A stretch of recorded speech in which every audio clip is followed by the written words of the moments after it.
Today we're talking about one of the most hilarious modern decks in the history of the format. For $25, you can build nonsense and beat tier 1 strategies while doing something no other deck in Magic can do. I'll be showing you every price of every card we talk about so you can see just how cheap it is, and if you want to see the entire list or buy the whole thing for a cool $25, you can click the first link in the description. I do hope you enjoyed the video, and if you do, remember hit that like button, helps out a lot.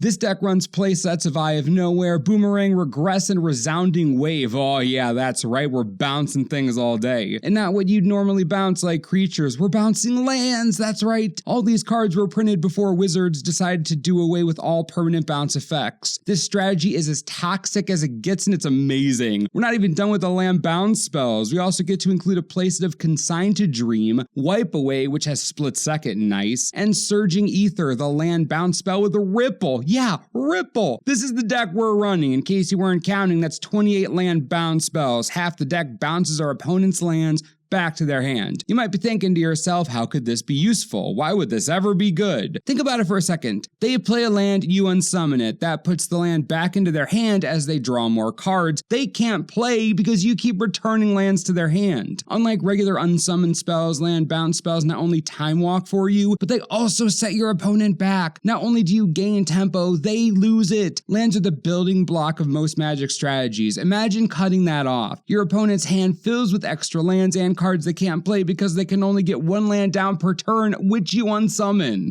This may seem like a radical strategy that couldn't possibly work, but it does! Magic cards aren't designed to deal with land bounce spells anymore. Most every strategy in the entirety of Modern can't possibly hope to deal with something like this, and while there's obviously volatility in this strategy, it wins far more than it has any right to. Now, of course, we want to shore up the weaknesses in the deck to make sure it functions properly and forces your opponents to quit Magic forever. One of the linchpin cards in this deck, Jace's Archivist. Returning lands to our opponent's hand only works if we can keep doing it. Jace's Archivist is a bomb. You're returning lands over and over again, which means your opponent is going to be at a full hand size the entire game, unable to play enough lands to cast any spells. When you use the Archivist ability, which is only a single blue mana to activate by the way, you get to cycle their entire hand, essentially milling them 7 cards, and you get a fresh new grip to keep unsummoning lands with. It's brilliant, it's genius, and hilariously, the Archivist becomes one of the win conditions due to the intense amount of mill it creates for your opponent.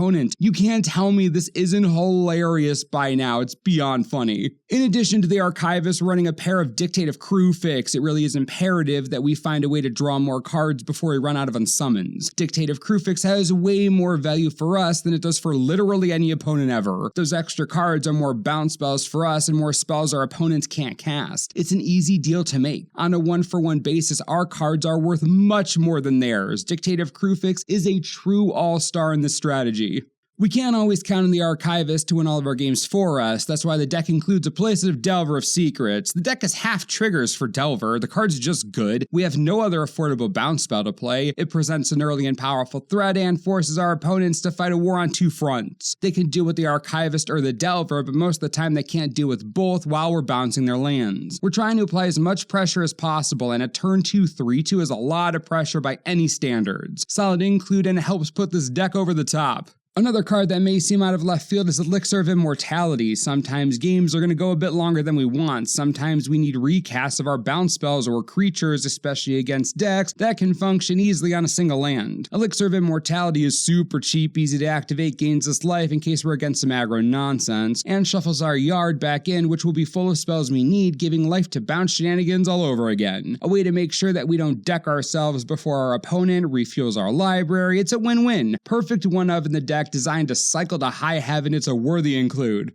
The rest of the deck is 21 Islands. This deck is $25 right now. This second, it's so easy to pick up, play, and win. You talk about stealing games, you can play entire rounds without your opponent ever getting to 3 mana, sometimes 2. Look at all of these. Play sets of each of them. Bounce spells galore. If you're gonna play this deck, a couple tips. First, always bounce lands. Your job is to bounce lands. If you find yourself bouncing something that isn't a land, clearly something in that game has gone wrong. Always prioritize land disruption. Is what the entire deck is designed to do. Second, don't sacrifice bouncing a land for the sake of playing an Archivist or Delver or Dictate of Krufix. Wait until you can bounce a land and play one of them if you have the option. If not, then obviously play out your card draw or your threat. The point being that bouncing the land is the most important thing this deck does. That's how you compete with tier 1 strategies. So stick to your guns, stick to the plan, and have way more fun than basically everyone else. It's glorious. Let's talk sideboard for a quick moment. This deck is quite fragile, so you don't want to replace too many cards, but the sideboard cards we are running, very effective in their specific matchups. Tormod's Crypt and Graf's Digger's Cage are amazing against anything graveyard-based, which is important against decks like Dredge or Hollow One that don't care that much about accruing a ton of lands. Dispel is solid against Burn or anyone getting cheeky trying to counter your bounce cards for 1 mana. You're going to force your opponents to discard a lot, so Surgical Extraction, if you have it, amazing against any card that can somehow get them out of their predicament. Negate against spell-based decks. Ceremonious Rejection for Affinity, that deck sucks for us. Stubborn Denial crushes any non-creature deck, as paying 1 extra is basically never possible. Finally, Dismember, on the off chance your opponent does play something nasty. Dismember can take care of it without hitting your mana too hard. Life is a resource in this deck, so use it. I promise you that you'll have fun playing this deck. The amount of nonsense that you create by constantly bouncing lands is infuriating to deal with. Magic cards simply aren't designed to deal with it, and most opponents aren't either. Sideboards are not created to deal with strategies like this. Even if they were, there aren't many ways to fight land bounce, not efficiently at least. If you want to blindside friends and opponents while also stealing games away from decks that cost $1,000 more than this, you can do that for $25 right now. Click the first link in the description to check it out. It's beyond funny. I hope you liked the deck, and as always, thanks for watching, and we'll see you next time.